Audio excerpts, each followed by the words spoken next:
ಅಸೂಯಾಮಿ ಅಥವಾ ಅಸೂಯತಿ ಅಂದರೆ ಅಸೂಯೆ ಮಾಡ್ಕೋತಾನೆ, ಈರ್ಷ್ಯೆ ಮಾಡ್ತಾನೆ, ಜಲಸಿ ಅಂತಾನೆ ಅರ್ಥ ಏನಲ್ಲ. ಕೋಪ ಮಾಡ್ಕೊಳ್ಳೋದು, ಸಿಟ್ಟು ಮಾಡ್ಕೊಳ್ಳೋದು, ಅಸಮಾಧಾನ ಮಾಡ್ಕೊಳ್ಳೋದು ಅಂತನೂ ಅದಕ್ಕೆ ಅರ್ಥ ಆಗ್ಬೋದು. ನೈವನಾಥಾಭ್ಯಸೂಯಾಮಃ ಮಾಗಧಂ ಮಧುಸೂದನ ಅನುಗ್ರಹೋ ಯದ್ ಭವತೋ ರಾಜ್ಞಾನ್ ರಾಜ್ಯಚ್ಯುತಿರ್ವಿಭೋ ಅಂತ ಭಾಗವತದ 10ನೇ ಸ್ಕಂದದ 83ನೇ ಅಧ್ಯಾಯದ 9 ಮತ್ತು 10ನೇ ಶ್ಲೋಕಗಳು.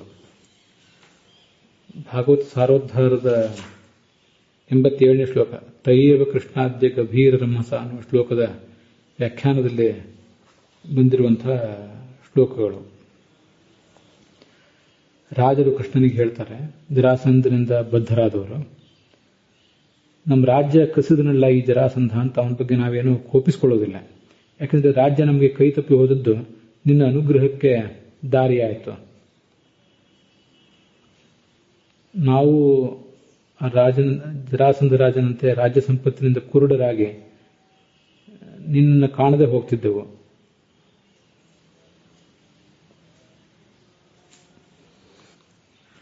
ಹೀಗೆ ಅಲ್ಲಿ ಅಭ್ಯಸೂಯಾಮಹ ಅಂತ ಪ್ರಯೋಗ ಇದೆ.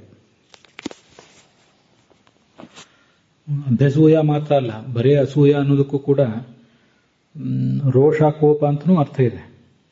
ಅಸೂಯ ಅಂದ್ರೆ ಪರಗುಣೇಶು ದೋಷಾವಿಷ್ಕರಣ, ಇನ್ನೊಬ್ಬರ ಗುಣಗಳ ಬಗ್ಗೆ ದೋಷವನ್ನೇ ಕಾಣುವುದು, ಗುಣಗಳನ್ನು ದೋಷವಾಗಿ ಕಾಣುವುದು ಅಂತ ಒಂದು ಅರ್ಥ ಪ್ರಸಿದ್ಧವಾದ್ದು.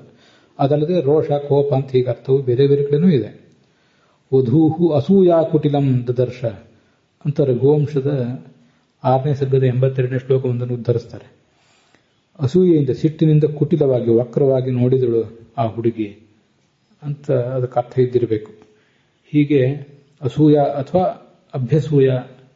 ಅಭ್ಯಸೂಯತಿ ಹೀಗೆ ಪ್ರಯೋಗ ಮಾಡಿದರೆ ಸಿಟ್ಟು ಮಾಡ್ತಾನೆ, ಅಸಮಾಧಾನ ಮಾಡ್ಕೋತಾನೆ, ರೋಷ ಮಾಡ್ತಾನೆ ಅಂತನೂ ಇದು ಹೆಚ್ಚು ಬಳಕೆಯಲ್ಲಿ ಇಲ್ಲದೇ ಇರುವಂತಹ ಒಂದು ಪ್ರಯೋಗ. ಇದಲ್ಲದೆ ಗುಣಗಳಲ್ಲೂ ಕೂಡ ದೋಷವನ್ನೇ ಕಾಣುವುದು ಅಂತ ಪ್ರಸಿದ್ಧವಾದ ಅರ್ಥ. ಆಚಾರ್ಯರು ಹೇಳಿದ ಅರ್ಥ, ಭಾಗವತ ತಾತ್ಪರ್ಯದಲ್ಲಿ ಹೇಳಿದ ಅರ್ಥ ಒಂದು ಬೇರೆ ಇದೆ, ಅದನ್ನು ಹಿಂದೆ ಹೇಳಿದ್ದೆ ಅಂತ ನೆನಪಿದೆ. ಇಂಥದೇ ಮತ್ತಷ್ಟು ಪ್ರಯೋಗಗಳಿವೆ. ಅದನ್ನ ಬೇರೆ ಬೇರೆ ಪ್ರಸಂಗದಲ್ಲಿ ನೆನಪಿಗೆ ಬಂದಾಗ ಹೇಳುವ ಪ್ರಯತ್ನ ಮಾಡ್ತೇನೆ.